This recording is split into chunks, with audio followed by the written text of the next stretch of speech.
क्या हो रहा है, लेते हैं या 3 घंटे लेट सो रहे हैं, तो नेक्स्ट डे उसको नींद को कंपनसेट कर देते हैं, तो ऐसा पॉसिबल होता है।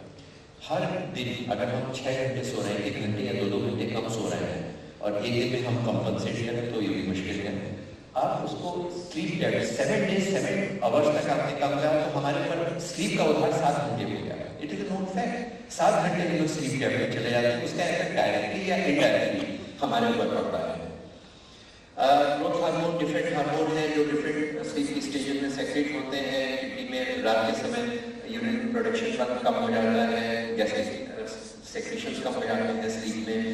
डिफरेंट एनिमल्स के स्लीप के टाइम अलग होते हैं। जिराफ है, ये सब अलग अलग टाइम के ह्यूमन के 8 घंटे की स्लीप चाहिए, हर एक अलग होता है। हम लोग ब्लॉक स्लीप में सोते हैं, जो चूहे होते हैं वो 1-2 घंटे की स्लीप शॉर्ट स्लीप में सोते हैं। और जितने लोगों की स्लीप कम रहती है, जितने वो रहते हैं, उनकी उतनी ही लाइफ स्पैन कम होता चला जाता है, वो इतने एडवांस नहीं होते।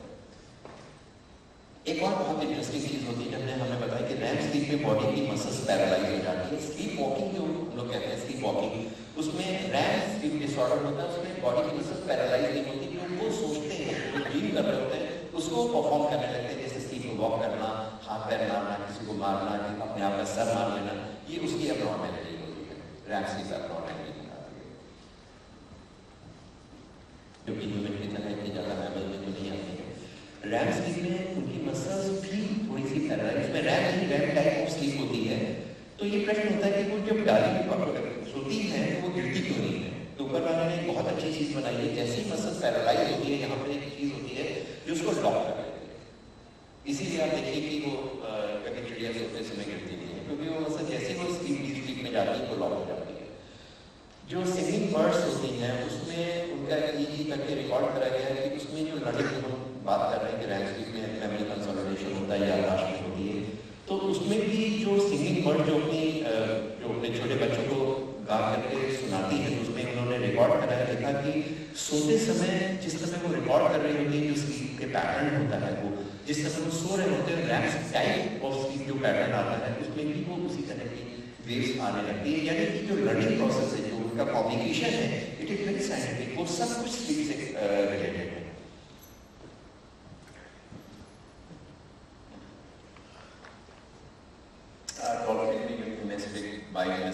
डिफरेंट पैटर्न है, घोड़ा खड़े खड़े सोता है, आदमी लेट के सोता है, कुछ बैक उल्टा लटक के सोता है। डिफरेंट पॉस्चर होते हैं जो स्लीप के डिफरेंट स्टेजेस में होते हैं, RAM and non REM sleep. इसमें जो स्टेजेस स्लीप की होती है नॉन रैम स्लीप में, वो N1, N2, N3 होती है। और एक बहुत इंटरेस्टिंग चीज होती है, ये हम आपको बताना चाहते थे, एज के साथ में स्लीप का टाइम फर्क होता चला जाता है। जब बच्चा पैदा होता है, न्यूबॉर्न बच्चा है, कुछ हफ्ते महीने का है, तो उसमें जो ब्लू लाइन है वो नाइट से है, और जो ये वाली लाइन है जो ब्लैक इसमें दिख रही है दैट इज डे। मतलब 8 घंटे सोते और 8 घंटे से रात को सोता है। 18 घंटे क्यों सोता है बच्चा? उसका ब्रेन का डेवलपमेंट हो रहा होता है। और जो पुराने कुछ लोग ऐसा मानते हैं कि साहब उसको पूर्व जन्म की चीजें याद रहती हैं, उसमें कुछ चेंजेस आ रहे होते हैं, उसके लिए होता है। जैसे जैसे उम्र बढ़ती जाती है, रात की स्लीप भी कम होती है और दिन की ऑलमोस्ट धीरे धीरे उम्र के साथ में कम होने लगती है। जब बच्चा होता है उसमें 50% जो स्लीप होती है वो रैम स्लीप होती है। क्यों होती है बियॉन्ड, लेकिन जब हम लोग आते हैं हमारी 20% रैम स्लीप होती है। 70 साल की उम्र में आते आते हमारी रैम स्लीप की जो मात्रा होती है वो 5 और 10% हो जाती है। जो एंटी एजिंग में काम कर रहे हैं, जैसे आजकल हम देख रहे हैं कि एंटी एजिंग, तो वो कहते हैं कि साहब अगर आपको बुढ़ा नहीं होना है, जो यौगिक होते हैं वो अपनी रैम की स्लीप की परसेंटेज मेंटेन करते हैं। अगर आप 1 घंटा रोज योग करते हैं, आप 70 साल के आप 20% रैम स्लीप ले रहे हैं, आप बहुत यंग रहते हैं, आपकी मेमोरी बहुत शार्प होती है। और अगर आप नहीं है तो आपकी मेमोरी धीरे धीरे जैसे कहते हैं बुढ़ापे में सट जाएगा। 70 साल की उम्र में हमारी स्लीप की रिक्वायरमेंट कम नहीं होती, हमारी स्लीप की रिक्वायरमेंट 8 ही घंटे होती है, because of some illness, because of distraction, और बहुत वजह से हम लोग की जो साइकिल है वो ब्रेक हो जाती है। उसकी वजह से हम लोग की स्लीप बीच बीच में ब्रेक हो जाती है। लेकिन अगर आप बहुत प्रॉपर्ली अपने हेल्दी हैं, मॉर्निंग वॉक कर रहे हैं, योग कर रहे हैं, स्लीप को प्रॉपर टाइम से सो रहे हैं, एक बायोलॉजिकल क्लॉक से भी स्लीप कंट्रोल होती है। एंडोजेनस बायोलॉजिकल क्लॉक होती है, एक्सोजेनस बायोलॉजिकल क्लॉक होती है। अक्सर हम लोग ये कहते नहीं कि सुबह रात को पढ़ते समय हमने तकिए से बैठ के सोचा कि 5 बजे जगा देना और तकिए ने हमें जगा दिया। It is all biological clock. Age बढ़ती चली जाती है, हम लोग का स्लीप का जो ड्यूरेशन है वो कम होता चला जाता है, लेकिन 7 से 8 घंटे में आकर के रुक जाता है, उससे ज़्यादा नीचे नहीं जाता है। जो 14-15 साल का बच्चा होता है उसको उठाना बहुत मुश्किल होता है। उसकी जो डीप स्लीप होती है, जो स्लो स्लीप कहते हैं उसको, एक स्वीट स्लीप भी कहते हैं, स्टेज 3 वाली जो स्लीप होती है उनकी वो मात्रा बहुत ज़्यादा होती है। अक्सर आपने देखा होगा 14-15-16 साल के बच्चों को उनकी इतनी डीप स्लीप होती है, ऊपर से हवाइयाँ भी निकल जाए उनकी नींद नहीं होती, और 60-70 साल में बगल के घर में भी कुछ हल्की आवाज़ हो जाती है, फौरन नींद हो जाती है। It is all about how you control your sleep pattern, जिसे हम स्लीप आर्किटेक्ट कहते हैं। एक रात की नींद में कम से कम 5 से 7 बार रिपीट होती है। अगर हम बात करें कि किसी कारण से नींद डिस्टर्ब हो रही है, रुक रही है, तो हमारी वो सारी स्टेज, वो सारी साइकिल पूरी नहीं होती है। Different forms and sleep hygiene, सोते समय क्या करना चाहिए वो हम लोग बाद में डिस्कस करेंगे। स्लीप की स्टेजेस ये जैसे चले जाती हैं।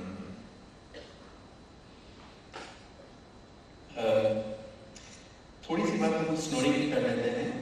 एक्चुअली 50 से 70 मिलियन स्लीप डिसऑर्डर्स होते हैं, 80 तरह के डिफरेंट स्लीप की प्रॉब्लम्स होती है, और स्लीप इतनी इंपॉर्टेंट होती है हम लोग इस तरह से देख सकते हैं कि स्लीप से डिप्रेशन होता है अगर आपकी स्लीप पूरी ना हो, न्यूरोलॉजिकल प्रॉब्लम होती है, वो हम लोग बात करेंगे कैसे होती है, कार्डियक प्रॉब्लम होती है, रेस्पिरेटरी प्रॉब्लम होती है, पेट की प्रॉब्लम होती है, किडनी की प्रॉब्लम होती है। ऐसा बॉडी में कोई पार्ट नहीं है, ऐसा कोई बीमारी नहीं है जो स्लीप से रिलेटेड हो, कोई भी चीज नहीं। अगर हम कहें कि बुढ़ा भी नहीं होना, तब भी आप अगर आपको स्लीप को कंट्रोल कर लें तो उसके ऊपर डिपेंड करता है।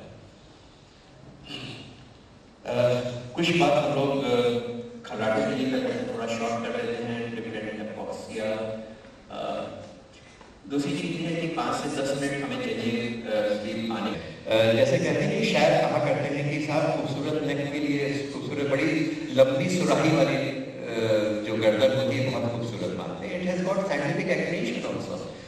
जितनी एजिंग के साथ में जितना हमारा वेट बढ़ता जाता है, जितनी चौड़ी नेक होती जाती है, छोटी होती जाती है, सोते समय सांस की नली बंद होने में उसके चांसेस बढ़ते जाते हैं, खराटे आने के चांसेस बढ़ते जाते हैं, ऑक्सीजन लीक होने के चांसेस बढ़ते जाते हैं। जैसे कि खूबसूरती के लिए कहते हैं कि लंबी और सुराही दाल बहुत ज़्यादा प्रॉब्लम होती है कि ये जो स्ट्रक्चर है इसमें 3 मेजर पार्ट्स, 3 मेजर काम होते हैं जो कि बॉडी के लिए बहुत जरूरत होते हैं। सबसे सॉफ्ट और बहुत सेंसिटिव पार्ट है सांस लेना, ये बैंड, सांस की नली इधर से जाती है, खाना खाना वो भी उसी के बगल से होता है, और वॉइस प्रोड्यूस करना, आवाज को निकालना, इसको दबाता है, टंग बढ़ जाती है, या किसी कारण से इसकी स्पेस अगर कम हो जाती है तो या तो हमारे खाना निकलने में प्रॉब्लम होती है, सांस निकलने में प्रॉब्लम होती है, या फिर और ऑक्सीजन जो रात को सोते समय जो ऑक्सीजन का कंसंट्रेशन हमें बॉडी में चाहिए वो फर्क पड़ जाता है। थोड़ी सी बात हम स्नोरिंग की करें। अमूमन हम लोग ये कहते हैं कि अच्छी नींद की निशानी है खराटे। अगर कोई आदमी खराटे ले रहा है इसका मतलब है उसको नींद बहुत अच्छी आ रही है, ऐसा नहीं, मिसकंसेप्शन। अगर हम खराटे ले रहे हैं जैसे जैसे हम रात को सोते जाते हैं, बॉडी की मसल्स रिलैक्स होती जाती हैं, जो सांस की नली है उसके चारों तरफ दबाव पड़ता है, स्पेशली वो लोग जिनकी गर्दन छोटी है, चौड़ी है, या सेडेटिव लेते हैं, एल्कोहल सोते समय ले रहे हैं, या बहुत ज़्यादा मसल रिलैक्सेंट या नींद की दवाई या फिर दर्द की दवाई लेते हैं, उसमें ये इसके चांसेस ज़्यादा होते हैं। खराटे ले रहे हैं और खराटे लेते समय अगर सांस रुक रही है तो उसका मतलब है उस पर्टिकुलर टाइम पे ऑक्सीजन डिप कर रही है। जैसे ही ऑक्सीजन डिप करती है वैसे ही दिमाग इज ए कंप्यूटर, फौरन उसको सांस की नली खोलता है, फिर बंद होता है, फिर खोलता है, बंद होता है, खोलता है। इस प्रक्रिया में 3 चीजें होती हैं। एक तो सांस की नली बंद हुई, ऑक्सीजन गिरी, जैसे ही ऑक्सीजन गिरी दिमाग ने उसको खोला, मतलब दिमाग में जो सोने की अवस्था है वो टूट गई है, और ऑक्सीजन कम होने की वजह से स्कैपिक बॉडी में जाता है। एंजाइना में क्या होता है, हार्ट में ऑक्सीजन कम होती है, कहते हैं पूरी बंद हो गई तो हार्ट अटैक कहते हैं। अगर 1 मिनट में या 15 बार इस तरह के पॉज हो रहा है तो आप सोचिए आपके जितने बॉडी के पार्ट्स हैं सबको एंजाइना हो रहा है, उसकी एफिशिएंसी कम हो रही है। 25, 30, 35 साल की उम्र पे खराटे शुरू हुए या किसी भी कारण से ऑक्सीजन कम हुई, और 40 साल 45 साल में उसको हार्ट पे हो गया या हार्ट की प्रॉब्लम हो गई, उसमें इफेक्ट क्या होता है, ऑक्सीजन कम हुई, बॉडी में इन्फ्लेमेटरी मीडिएटर्स सेक्रेट होते हैं, जो वो तत्व सेक्रेट होने लगते हैं जो बॉडी में सूजन प्रोड्यूस करते हैं। बॉडी में सेक्रेट होते हैं, ब्लड में, आर्टरीज में करा एथेरोस्क्लेरोसिस हो गई, जॉइंट्स में करा आर्थराइटिस हो गई, गट में करा एसिडिटी हो गई, किडनी में करा उसमें प्रॉब्लम हो गई, एंड स्लोली नैरो हो गई। हार्ट वाले के पास गए, उसने कहा हाँ साहब आपको थोड़ा सा इंजाइना हो रहा है, उसकी दवा शुरू हो गई। किडनी नी जॉइंट वाले ने नी जॉइंट रिप्लेसमेंट करी, पेट में एसिडिटी हो गई है, रिफ्लक्स होने लगा, सोचस में यहाँ तक एसिड आ रहा है, याददाश्त कमजोर हो गई, गुस्सा आ रहा है, डिप्रेशन की प्रॉब्लम हो गई है, स्लीप आपकी पूरी नहीं हो रही है, साइकियाट्रिस्ट का इलाज चल रहा है। ये सारी चीजें आपको नींद से संबंधित हैं और इसका इफेक्ट आपकी पूरी बॉडी में है। लिपिड प्रोफाइल जो चेंज होती है उसका भी कारण यही है। डायबिटीज को प्रेसिपिटेट करना, अनकंट्रोल्ड डायबिटीज है, उसका भी कारण यही है। लेडीज में हम केवल बात कर रहे हैं श्योर नहीं है, प्रेग्नेंट लेडीज हैं, उनमें अक्सर एक्लेम्शिया भी एक्लेम्शिया होता है, कंट्रेक्शन नहीं कंट्रोल हो रहा है, पैरों में सूजन हो रही है, एंड फीटस साउंड, फीटल का जो मूवमेंट है वो शरीर हो जाता है, बच्चे का मूवमेंट कम हो जाता है, एंड डायबिटीज कहती है इसका आप सिजेरियन करना पड़ेगा। कारण वेट बढ़ा, पूरी बॉडी में बढ़ा, रिक्वायरमेंट ऑफ ऑक्सीजन बढ़ी, हल्की सी फ्लूइड रिटेंशन और पैरालिसिस हुई। जो लेडी जो औरत लेडी जो प्रेग्नेंट है, फ्लूइड थोड़ा सा माइग्रेट करके अराउंड नेक आ गया और उसी तरह बिहेव करा जैसे कि मोटे आदमी के या कराटे लेते वो आदमी करता है, धीरे धीरे वो सांस की नली में उसको प्रेशर करता है। प्रेगनेंसी में थर्ड ट्राइमेस्टर में, सेकंड ट्राइमेस्टर में ऑक्सीजन डिप करती है, रात को मालूम ही नहीं पड़ता ऑक्सीजन कितनी डिप करेगी। इफेक्ट क्या हुआ? फीटल मूवमेंट स्लो हो गया, सिजेरियन की जरूरत पड़ी। ऐसे पेशेंट में अगर स्लीप स्टडी करें, स्लीप स्टडी नहीं करें, केवल एक सीपैप लगा दें, ऑटोमेटिक ऑटो सीपैप लगा दें, एक्लेम्शिया खत्म हो जाएगा, प्री एक्लेम्शिया खत्म हो जाएगी, चाइल्ड की जो बच्चा है, जो फीटस है, जो यूट्रस में, उसकी ग्रोथ बेटर हो जाएगी, क्योंकि उसमें भी रैम स्लीप और नॉन रैम स्लीप होती है, उसकी ग्रोथ बेटर हो जाएगी, आपको सिजेरियन करने की जरूरत नहीं पड़ेगी। तो ये सारे फैक्टर्स हैं जो कि स्लीप को इंपॉर्टेंस होते हैं, इसकी जरूरत होती है। इसकी डायग्नोसिस के लिए हम लोग स्लीप स्टडी करते हैं, पॉलीसोनोग्राफी करते हैं, रात भर मशीन लगा के देखते हैं उसका ब्लड प्रेशर कितना हो रहा है, उसकी स्लीप की स्टेजेस कितनी जा रही है, N1, N2, N3 कहाँ पे उसकी डिस्टर्ब हो रही है, स्लीप आर्किटेक्ट तो डिस्टर्ब नहीं हो रहा है, खर्राटे नहीं ले रहा है लेकिन स्लीप आर्किटेक्ट डिस्टर्ब हो रहा है, ऑक्सीजन डिप नहीं कर रही है लेकिन उसको एब्नॉर्मलिटी। अक्सर हम लोगों ने सुना होगा कि साहब सोते समय एकदम से हार्ट फेल हो गया, पेशेंट बन गया। सोते समय क्यों हार्ट फेल होगा? दौड़ते हुए चलते हुए होगा? बात इसकी नहीं है, दिमाग सोता रह गया, दिमाग खुलना हो गया, सांस की नली बंद हो गई और पेशेंट चला गया, या एकदम से इतना ज्यादा ऑब्स्ट्रक्शन है कि उसने बहुत ज्यादा नेगेटिव प्रेशर करा, कंडक्शन डिसऑर्डर हो गया और उसकी वजह से एकदम से हार्ट रेट 50-60 से एकदम से 200, 250, 300 पहुंची, फिर एकदम से 40 हो गई, फिर 300 पहुंची, खड़क से हार्ट फेल हो गया। तो ये सारे फैक्टर्स हैं जो कि अगर हम लोग पेशेंट्स आते हैं, कितनी बार हम पूछते हैं कि तुम्हारी नींद कैसी है, इसका इफेक्ट इम्पोर्टेंसी में पड़ता है, इरेक्शन नहीं होता है, इरेक्शन हो जाता है अगर आपकी स्लीप पूरी ठीक से नहीं है। अगर आपकी कांस्टेंट महीनों आपकी स्लीप पूरी नहीं हो रही है तो आप प्रोन फॉर कैचिंग इन्फेक्शन, आपके जल्दी जल्दी इन्फेक्शन होते हैं, जुकाम ज्यादा रहने लगता है, इन्फेक्शन बार बार होने लगता है, आपका बिहेवियर एब्नॉर्मलिटी हो जाती है, आप ठीक से बात नहीं करते हैं, सोशल लाइफ आप पसंद नहीं करते, बहुत सारी चीजें होती हैं जो कि नींद से संबंधित है। सोने के लिए जरूरी है कि आपका कमरा रात को 12 बजे से बेहतर है पहले सोए। लैपटॉप होता है, 1 या 2 मोबाइल फोन होता है, बजट चाहिए।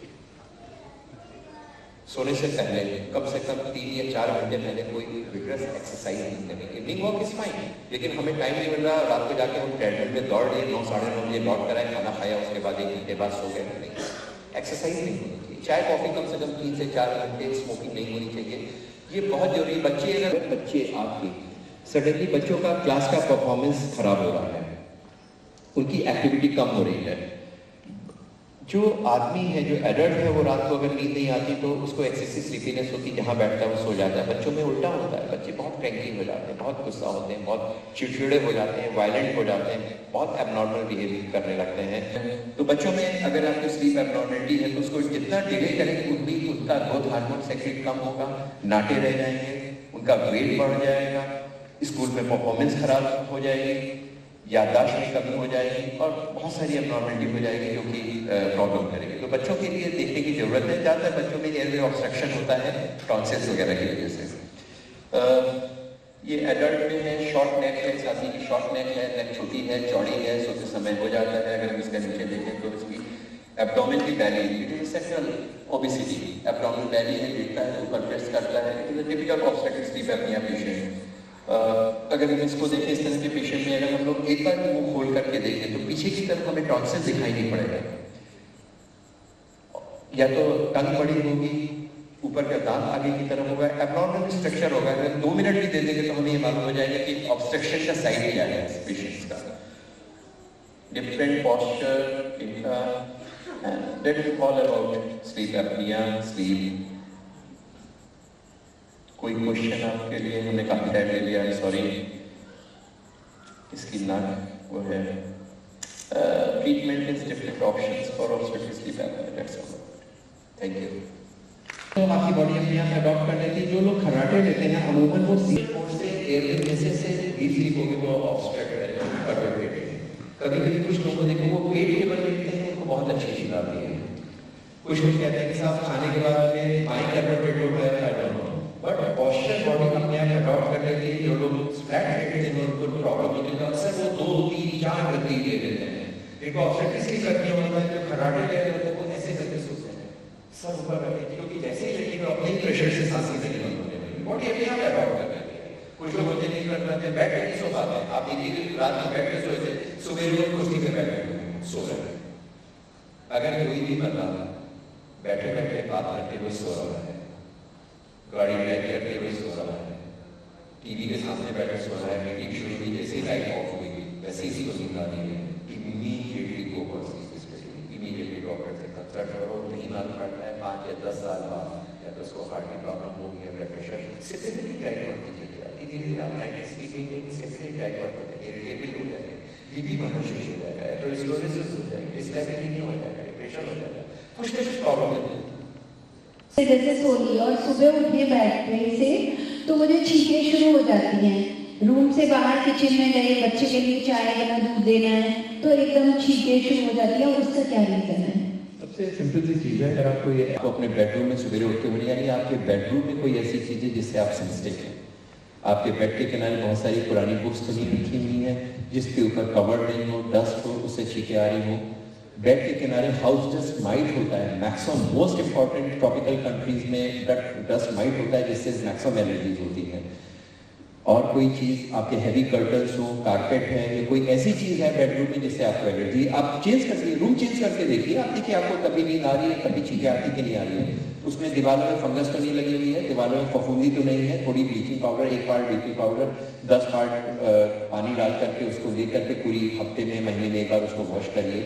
जहाँ पे आप जा रही हैं अगर आपको एलर्जी है तो ड्राई डस्टिंग ना करके वेट डस्टिंग होनी चाहिए, जिससे धूल ना हो उड़े।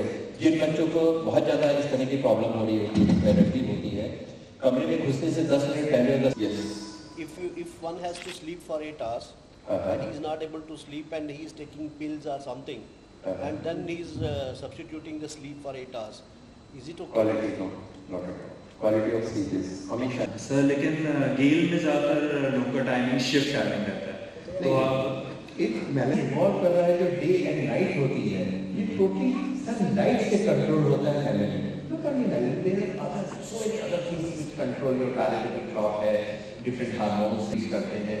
बहुत मोटे हैं, हम कुछ भी नहीं खाते हैं, लेकिन हम रात की स्लीप डिस्टर्ब है तो मोटे होते चले जाते हैं। अगर आप रात की नींद कंट्रोल करिए तो उनका मोटापा कम हो जाता है। Not only melanin hormone, it is not related to RAM and non-RAM.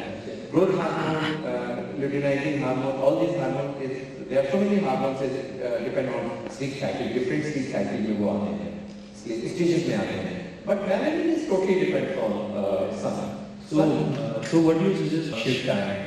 Shift time again थोड़ा सा है, कम से कम आपका बेडरूम बाहर जितनी भी बड़ी लाइट है, जो अटलांटिक वगैरह में होता है 6 महीने 6 महीने मतलब जो जहाँ पे सन ही बहुत लेट वो होता है, ऑस्ट्रेलिया वगैरह में कुछ अलग एरियाज हैं जहाँ पे ये हो रहा है, वो लोग अपने यहाँ पे बिल्कुल अंधेरा कर देते हैं। दिन में 12 बजे आएंगे तो टोटली उन्होंने अंधेरा करा हुआ है, और उसमें जाकर के उसको इंड्यूस करते हैं। कुछ टैबलेट्स भी आती हैं जो मेलेनिन टैबलेट्स होती हैं जो मेलेनिन को सेक्रेट करती है, नॉट वेरी सक्सेसफुल, बट कुछ लोग कहीं डिफरेंट पार्ट ऑफ वर्ल्ड वो लोग यूज करते हैं। सर इंडिया में ज़्यादा पैटर्न नहीं, शायद दिल्ली बॉम्बे में होगा, लेकिन इस चीज़ की जरूरत होती नहीं, हम लोग तो अपने आप ऐसे कंट्रोल होती हैं। तो जनरली जो होता है गेल एम्प्लॉयज जो होते हैं वो तीनों शिफ्ट में काम करते हैं, तो सर उनका डिफरेंट टाइमर तो क्लॉक हमेशा डिस्टर्ब ही रहता है। ये एक प्रॉब्लम है सर इसके लिए आप क्या सजेस्ट करेंगे कि एम्प्लॉइज के लिए? कम से कम जो इफेक्ट हो रहा है। Thank you.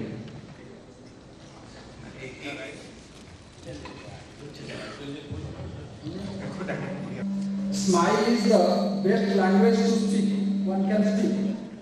And sleep is the allergy और bronchial asthma पर पूछेंगे यही बता। GMHR श्री AK श्रीवास्तव साहब को अनुरोध करूँगा वो हम लोग को 2 शब्द इस कार्यक्रमों पर बताएं, अपना विचार व्यक्त करके हम लोग को उत्साहित करें।